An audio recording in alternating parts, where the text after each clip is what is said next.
Hi, welcome back to Cooking with Mrs. Thompson. I'm Karen Thompson, a former hospital food service director, dietitian, retired family consumer science teacher, and cook. Join us as we travel the globe, sampling the world's cuisines, and try to raise a little money for ALS and some of its victims. Today, we're heading south of the border, at least south of the Oklahoma border. I grew up cooking Tex-Mex, and this kind of has some Tex-Mex flavors to it, but we're going to be making carnitas. Why carnitas? Well, my grocery store had pork butt on sale for ovens preheated. My grocery store had pork butt on sale for $1.49 a pound. I tend to buy what's on sale. First thing we're going to do is cut this butt into about 2-inch chunks. This one does have a bone in it, and I will be cooking the bone because it's going to be fall off the bone tender. And you're going to want about 5 to 6 pounds of chunks. I am wiping this down simply because it's a little bit slick and it's going to make it easier to hold on to. Also, I'm going to remove a lot of this fat cap. We don't need it.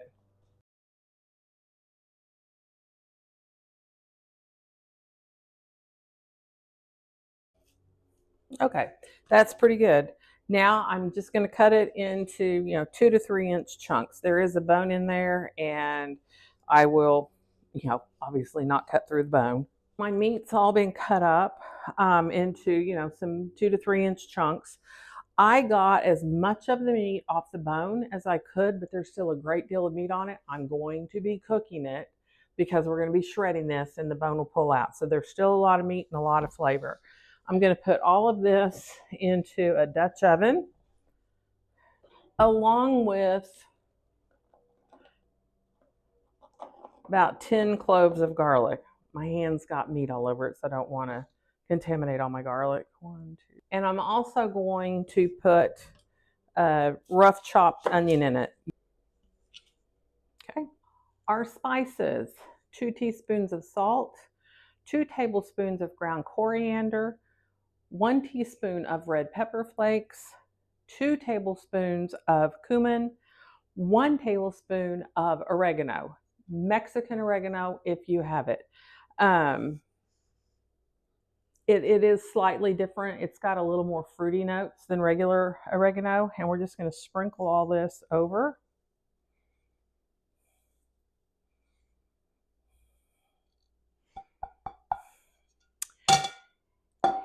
And mix it up. I am not worried about making sure every single piece of meat gets coated because we will be adding liquid to this, and that liquid will carry it through. Clean hands. Here is where I really deviate from other recipes that I've seen. Some recipes will say pour in a cup of oil. I, in all good consciousness, cannot dump oil on pork butt. Pork butt's got enough fat in it without adding more oil. I'm going to use water, and I'm going to start with about 1.5 cups. This is a lot of meat, and I'm trying to get my water level up just a little bit. Actually, I used 1 cup. Right. I'm going to put a lid on this. It's going into a 325-degree oven for roughly 3 hours, at which point I'm going to pull the lid off and I'm going to continue to cook it for another half to hour, depending how tender fall apart it is. So 3 hours covered, up to an hour uncovered. I just pulled the carne asada meat out of the oven, and this is what it looks like.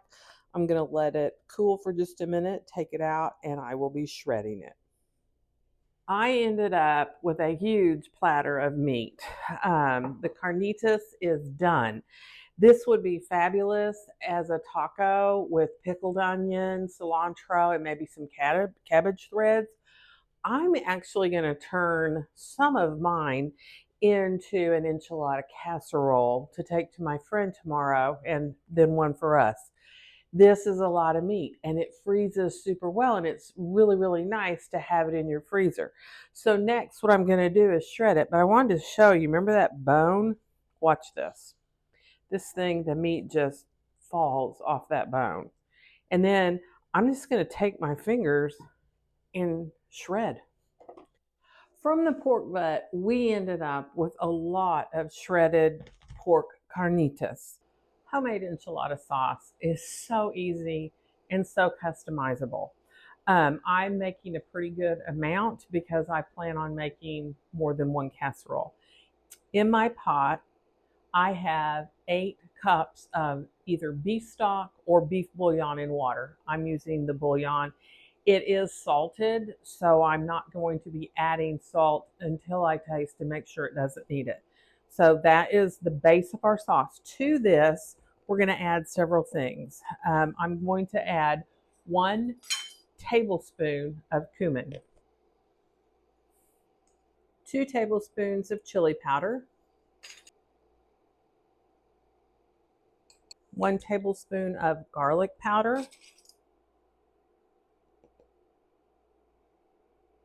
1 tablespoon of onion powder, 2 teaspoons of Aleppo pepper, 3 tablespoons of paprika. A lot of spices in this, and a taste.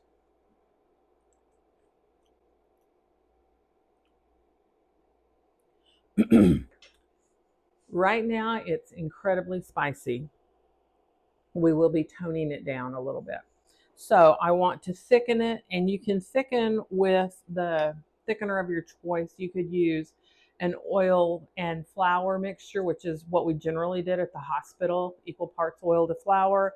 You can use cornstarch and water, or you can use flour and water, which is what I'm going to do. I'm going to try to lighten it up just a bit because there's so much cheese and other goodness in this casserole.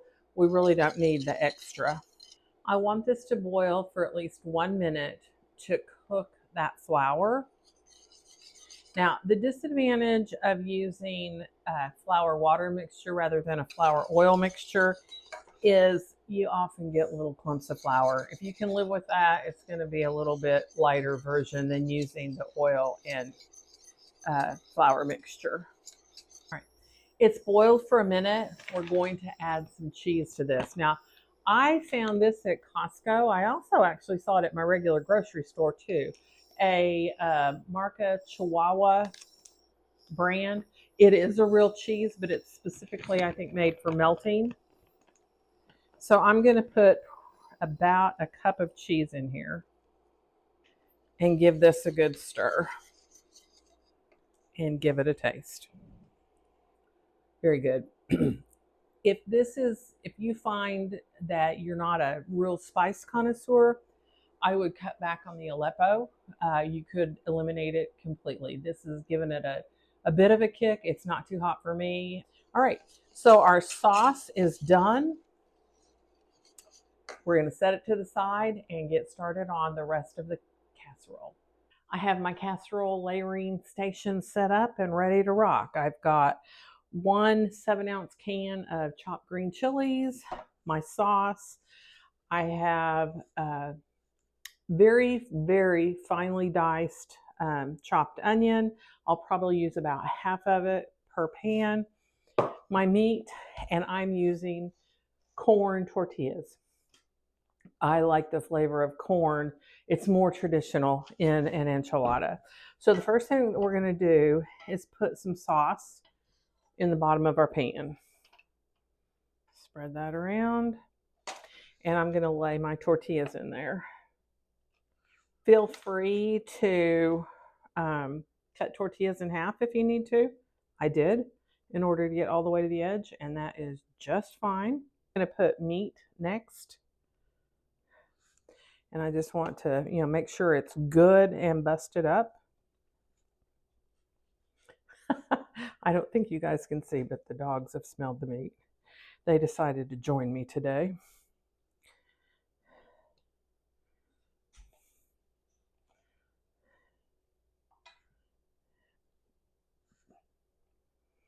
I'm going to sprinkle some onion in and some green chilies. Now, if you can't handle the heat, don't put the green chilies in it. I personally don't find green chilies all that hot, but if you do, feel free to leave them out. and cheese. Again, my Chihuahua melting cheese. I tasted this stuff's really good. So we'll give it a decent handful. And sauce. I'm probably going to put about a cup of sauce on each layer. And then we start over. Tortillas.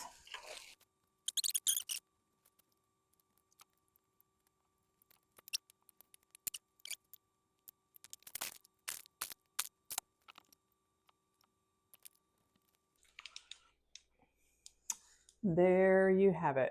I don't know if it shows up on camera, but my workstation is a real mess. Just like it used to be in school when all my students would do this. If there's any teachers out there watching that used to purchase the family dinners from my kids, this is the exact recipe that we made our enchilada casserole out of. So I'm going to cover this with foil and bake it for about an hour. I'll probably pull the foil off for the last 15 or 20 minutes. 350. That's it. So the casserole baked for an hour, uncovered about halfway through, and now it's time to have a taste. Oh, wait. We got home and we're hungry and just started eating. I was like, uh-oh, we're supposed to do that first. You know, the problem with casseroles is they are not beautiful. And this one isn't, but they are so incredibly tasty.